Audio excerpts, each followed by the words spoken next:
Assalamualaikum warahmatullahi wabarakatuh. Halo, apa kabar sobat-sobat Offrance dimanapun Anda berada? Semoga selalu sehat dan luar biasa ya. Senang sekali hari ini Kak Edi bisa kembali menyapa teman-teman. Dan pada kesempatan kali ini kakak akan melakukan penjelasan tentang Panter Mandiri TO UTBK ketiga bidang studi kimia. Baik, kita langsung saja menuju ke soalnya ya. Soal nomor 1, suatu senyawa hidrokarbon dibakar dengan 112 liter oksigen pada kondisi STP ini ya, menghasilkan 132 gram karbon dioksida ya. Ini AR-nya sudah ada. Ditanya rumus molekulnya apa sih ya. Nah, teman-teman bisa reaksikan dulu. Yang namanya hidrokarbon itu hanya terdiri dari unsur karbon dan hidrogen. Jadi kita misalkan CXHY ditambah oksigen karena dibakar ya, menghasilkan CO2 plus air. Nah, kita mulai dari mencari mol untuk CO2 dan mol untuk oksigen ya. Untuk mol oksigen teman-teman bisa masuk dari 112 liter pada kondisi STP, berarti teman-teman bagi dengan 22,4 ya. Kemudian untuk mol karbon dioksida teman-teman bagi masanya 132 gram dengan MR dari CO2. Lalu teman-teman nanti akan peroleh molnya oksigen itu 5 mol dan molnya karbon dioksida itu sebanyak 3 mol. Nah, perlu teman-teman ketahui bahwa perbandingan mol itu akan sama dengan perbandingan koefisien ya. Jadi kalau kakak taruh di sini koefisien oksigen adalah 5 dan koefisien dari CO2 adalah 3 ya, maka kalau kita setarakan nanti udah pasti karbonnya C-nya itu ada 3. Lalu teman-teman hitung nih, oksigen di kiri ada 10, oksigen di kanan masih ada 6. Supaya 10 juga maka teman-teman harus kasih koefisien H2O dengan 4. Jadi nanti kebaca bahwa karbonnya itu 3, hidrogennya itu 8 ya, atau C3H8. Oke. Jadi jawabannya apa? Jawabannya adalah cinta. Oke. Oke, nomor 2. Sebanyak 39 gram gas asetilen C2H2, misternya 26 ya, dapat bereaksi dengan oksigen dan hidrogen sesuai reaksi. Jadi ini teman-teman maksudnya asetilen sebagian bereaksi dengan oksigen, sebagian lagi bereaksi dengan hidrogen. Jika pada reaksi tersebut dihasilkan 22,4 liter CO2 pada kondisi STP, ya, maka berapa sih massa C2H4 yang dihasilkan? Baik, ini reaksi ya, yang pertama, di mana C2H2 teman-teman reaksikan dengan oksigen, menghasilkan CO2 plus air. Mol C2H2 total, ya, yang bereaksi itu adalah 39 gram, kita bagi dengan MR-nya 26. Kita peroleh nanti molnya sebesar 1,5 mol. Tapi 1,5 mol ini kita bagi 2 ya teman-teman, sebagian bereaksi dengan oksigen, sebagian lagi bereaksi dengan hidrogen. Nah, kita cari tahu dulu berapa sih C2H2 yang bereaksi dengan oksigen, menghasilkan karbon dioksida dan uap air. Taunya dari mana? Kita tahu dari si molnya CO2. Kita cari dulu nih mol CO2 dengan cara membagi volume CO2 yang dihasilkan, yaitu 22,4 liter dengan standarnya. Pada STP itu 22,4 juga. Jadi kita peroleh molnya sebanyak 1 mol. Kalau CO2-nya 1 mol, maka dengan perbandingan koefisien 1:2, kita peroleh C2H2 sebesar setengah mol ya.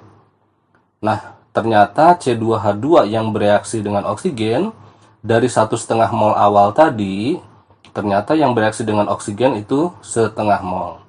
Maka sudah pasti C2H2 yang bereaksi dengan hidrogen menghasilkan C2H4 itu sebesar 1 mol atau sisanya ya. Nah, kalau C2H2-nya 1 mol, maka C2H4 yang dihasilkan itu 1 mol juga. Kenapa? Karena koefisien mereka sama. Nah, kalau mol C2H4 sudah tahu, the last stepnya teman-teman tinggal kali dengan MR dari C2H4 ya. Kita peroleh massa C2H4 itu sebesar 28 gram. Jadi jawabannya apa? Bebek ya. Oke. Nomor 3. 100 gram tablet kalsium mengandung CaCO3 direaksikan dengan HCl berlebih sehingga menghasilkan CaCl2, uap air dan CO2 sebanyak 8 liter. Jadi CO2 yang dihasilkan 8 liter ya teman-teman ya. Diukur pada kondisi 5 liter gas oksigen mempunyai berat 16 gram. Berapa sih persen CaCO3 dalam tablet tersebut? Baik, ini reaksinya ya teman-teman. CaCO3 ditambah 2 HCl menjadi CaCl2 plus air plus CO2. Nah, CO2 yang dihasilkan tuh ternyata 8 liter dari soal ya. Teman-teman harus translate dulu nih, 8 liter itu berapa mol sih? Caranya pakai cara apa? Kita pakai cara perbandingan. Nah, teman-teman bandingkan dengan rumus ya. N2 per V2 sama dengan N1 per V1. Ya. Ya, N2-nya kita misalkan yang ditanya yaitu mol CO2-nya per volume CO2 sama dengan mol O2 per volume O2. Tinggal dimasukin angka-angkanya ya, di mana mol oksigen itu adalah massa per mR 16/32. Nanti teman-teman ketemu mol CO2-nya sebesar 0,8 mol. Jadi 8 liter CO2 ini ternyata sama dengan 0,8 mol. Kemudian teman-teman alihkan perhatian ke CaCO3. Jadi di sini teman-teman cari ini. Jadi kalau di sini sudah diperoleh mol CO2-nya 0,8 mol, sudah pasti CaCO3-nya sama karena koefisiennya sama ya. Jadi CaCO3-nya juga 0,8 mol. Lalu teman-teman pindah ke massa. Ya, tinggal dikali mR dari CaCO3. mR dari CaCO3 itu 100. Berarti kita peroleh nanti massa CaCO3-nya 80 gram. Untuk mencari persen CaCO3-nya gampang sekali, yaitu massa CaCO3 per massa sampel kali 100%. Massa CaCO3-nya 80 gram, massa sampelnya tadi 100 gram, kali 100% ya sudah pasti 80% ya. Jadi dapatnya dodol. Oke. Nomor 4. 18 gram besi 2 oksida ya bereaksi dengan 14 gram karbon monoksida menghasilkan 11,2 gram besi ya dan karbon dioksida sesuai reaksi. Reaksinya sudah ada. Ditanya persen hasil. Nah, ini reaksinya teman-teman. FeO tambah CO menghasilkan Fe plus CO2. Oke, kita rubah masing-masing ke mol. Yang FeO 18 per mR-nya 72 dapat 0,25 mol.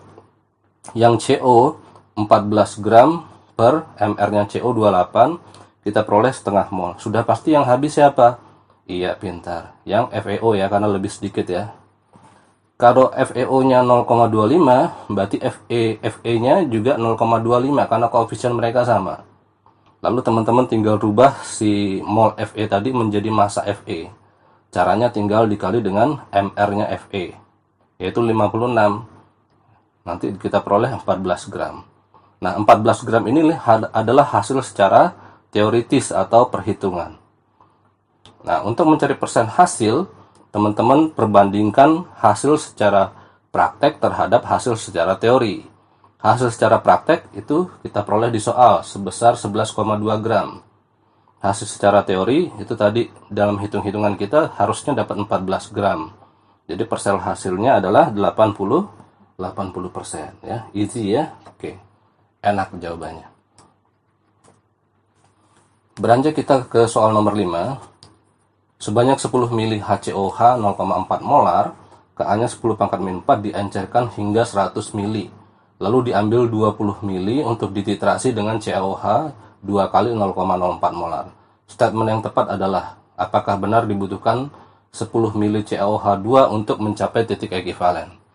Nah, kita cari dulu nih, setelah pengenceran konsentrasinya jadi berapa sih si HCOH tadi ya? Pakai M1V1 sama dengan M2V2. Oke. Kita masukkan M1-nya 0,4, V1-nya 10, M2-nya something, V2-nya cepet ya. kita peroleh M2-nya 0,04 molar.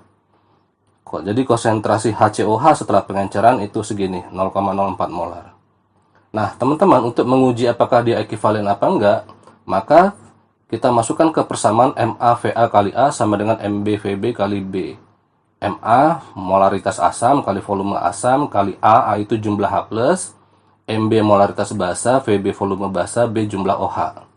Ternyata kalau teman-teman masukin angka-angkanya ya, molaritas asamnya tadi setelah diencerkan 0,04, volume asamnya tadi untuk titrasi diambil 20 mili, lalu jumlah H+ dari HCOH itu 1, ternyata sama dengan molaritas basa 0,04 molar ya, basanya 0,04 molar nih, dikali 10 mili ya, kita cek nih 10 mili dikali 2, ternyata nilai MaVa kali A sama dengan MbVb kali B. Berarti benar, nomor 1, tepat 10 mili dia mencapai ekivalen ya teman-teman ya. Oke, kemudian nomor 2, pH HCOH sebelum ditambahkan CaOH2 adalah 3 min log 2. Ini maksudnya adalah sebelum HCOH itu dititrasi, tapi setelah diencerkan ya. Nah, teman-teman boleh masuk ke rumus mencari pH asam lemah, yaitu H+ sama dengan akar maka. H+ sama dengan akar molaritas asamnya tadi setelah diencerkan 0,04 ya, 4 kali 10 pangkat min 2 dikali Ka-nya. Ka-nya ada di soal 10 pangkat min 4, lalu teman-teman dapat H+-nya 4 kali 10 pangkat min 6. Kalau di akar berarti 2 kali 10 min 3, sehingga pH-nya 3 min log 2, benar juga. Oke. Nomor 3, sebelum titik ekivalen terjadi buffer asam. Nah, ini urutannya ya, aturan mainnya seperti ini teman-teman. Untuk titrasi asam lemah dengan basa kuat, sebelum titik ekivalen itu pasti terjadi buffer asam. Pada titik ekivalen akan terjadi garam dengan pH lebih dari 7, dan setelah ekivalen akan terjadi pH sisa basanya ya. Jadi nomor 3 juga benar ya. Pada titik ekivalen terjadi buffer basa, berarti salah. Oke, 1, 2, 3 benar. Kalau di UTBK itu jawabannya adalah ambyar ya. Nomor 6, pada reaksi NH3 tambah H3O+ menjadi NH4+ tambah H2O, statement yang benar adalah, nah, ini tentang teori asam basa. Apakah tergolong Lewis ataukah Bronsted-Lowry ya? Baik, ciri reaksi asam basa Bronsted-Lowry itu gampang, yaitu di kiri panah ada 2 zat dan di kanan panah ada 2 zat.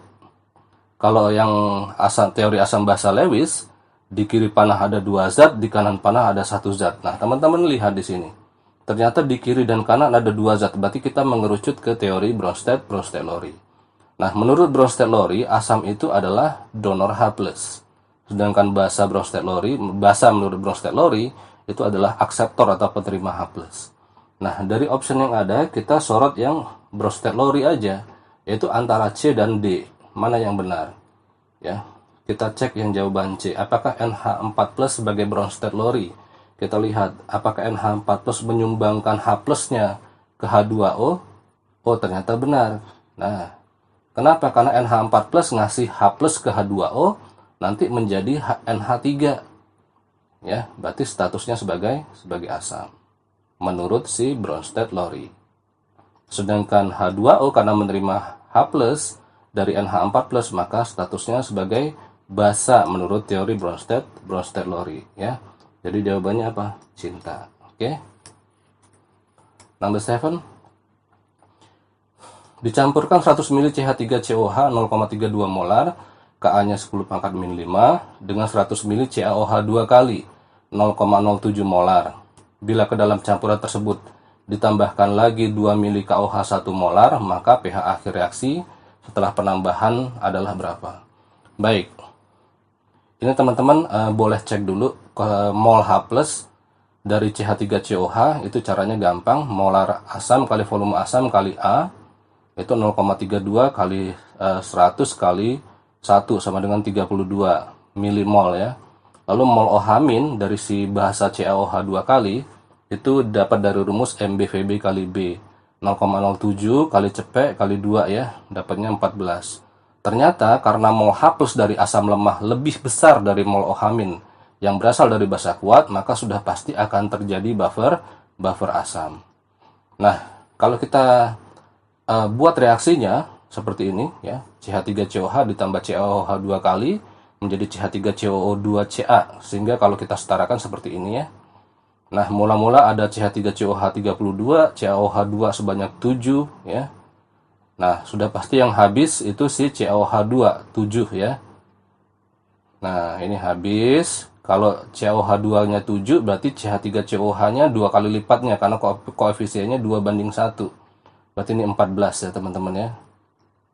Nah, ini berarti sisanya 18, dan garam yang terbentuk sebesar 7 milimol. Nah, rumus buffer asam sendiri itu aslinya seperti ini teman-teman. H+ sama dengan Ka kali mol asam, ya, pastinya pada saat sisa, per mol garam dikali valensi. Nah, rumus buffer asam karena penambahan sedikit basa itu menjadi seperti ini. H+ sama dengan Ka dikali mol asam min mol OH min per mol garam kali valensi plus mol OH min. Jadi kalau buffer asam ditambah sedikit basa, mol asamnya berkurang sebanyak min mol OH min. Dan yang bawahnya bertambah sebesar mol OH min. Nah, tinggal teman-teman masukin saja. Mol asamnya tadi 18 dikurangi mol OH minnya dari mana nih Kak?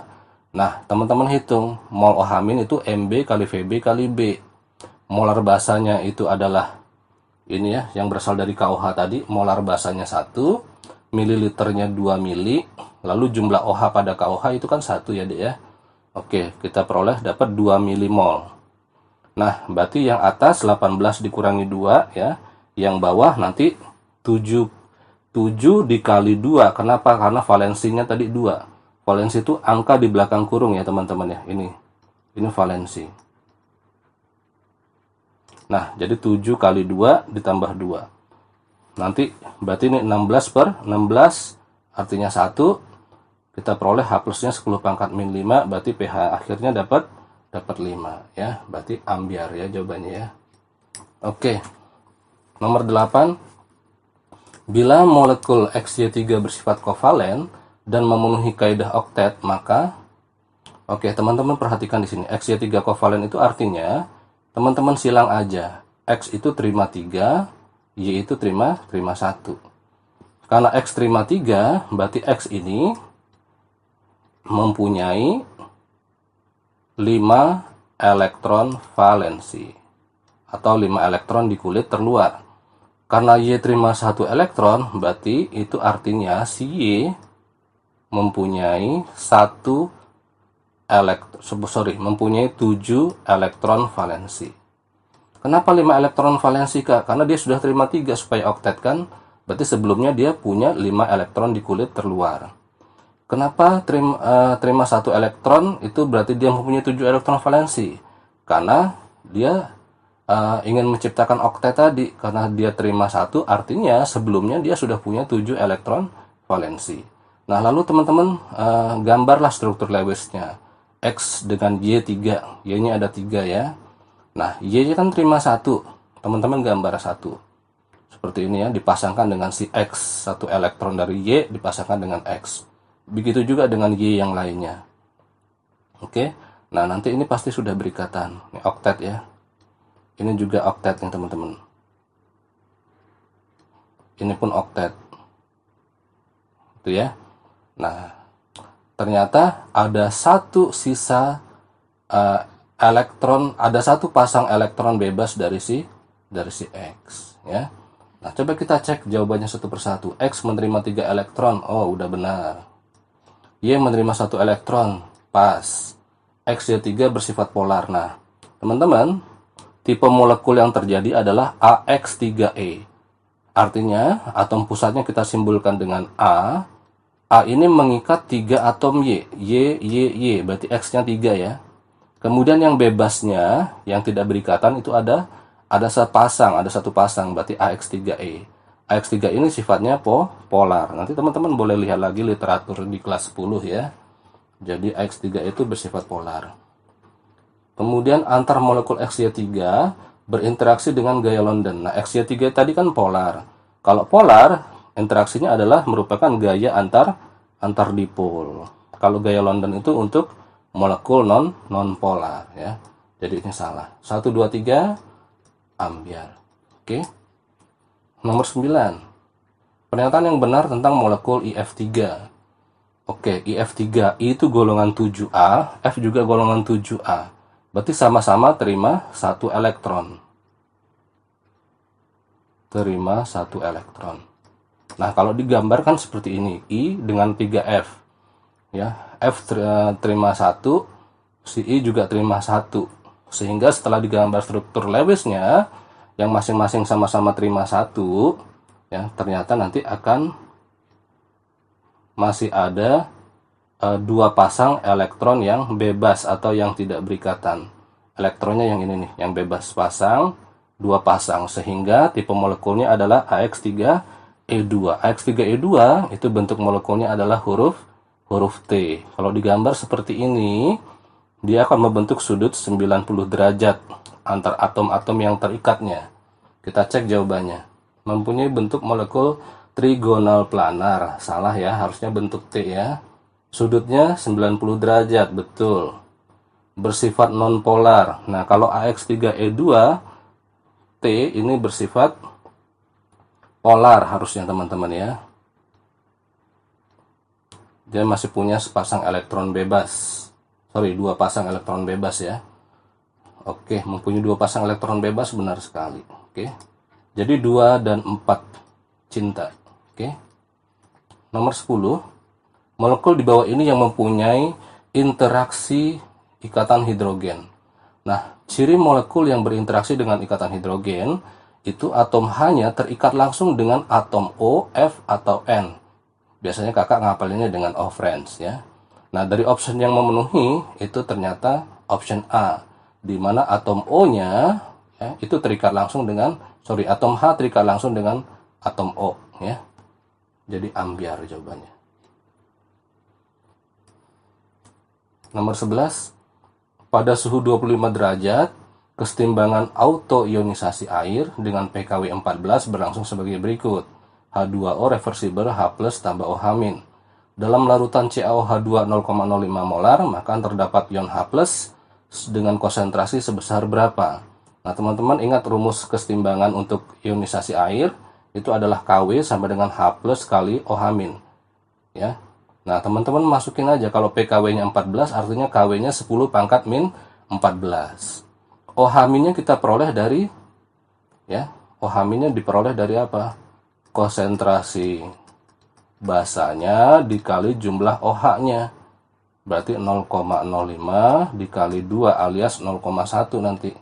Nah, kita cari H+-nya, kita temukanlah H+-nya 10 pangkat min 13. Jadi jawabannya enak ya. Nomor 12, diketahui reaksi CH3COH tambah air menghasilkan CH3COO- tambah H3O+. Kc-nya 10 pangkat min 5. Pada pH 3, konsentrasi CH3COH adalah berapa? Nah, ini teman-teman sebenarnya ditanya tentang konsentrasi dari CH3COH menggunakan rumus pH asam lemah, yaitu H+ sama dengan akar maka. Tinggal masukin aja, Ma-nya dicari, H+-nya berasal dari si pH 3 tadi. pH 3 berarti H+-nya 10 pangkat min 3. Ka-nya sudah ada di sini. Kc itu adalah Ka ya. Nanti dengan susah payah kita peroleh molaritas asamnya sebesar 0,1 molar. 0,1 molar ya teman-teman ya. Baik teman-teman, itu tadi pembahasan PM untuk TU/UTBK yang ketiga. Mohon dipelajari dengan baik agar tryout kalian bisa berjalan dengan lancar. Terima kasih, tetap semangat. Assalamualaikum warahmatullahi wabarakatuh.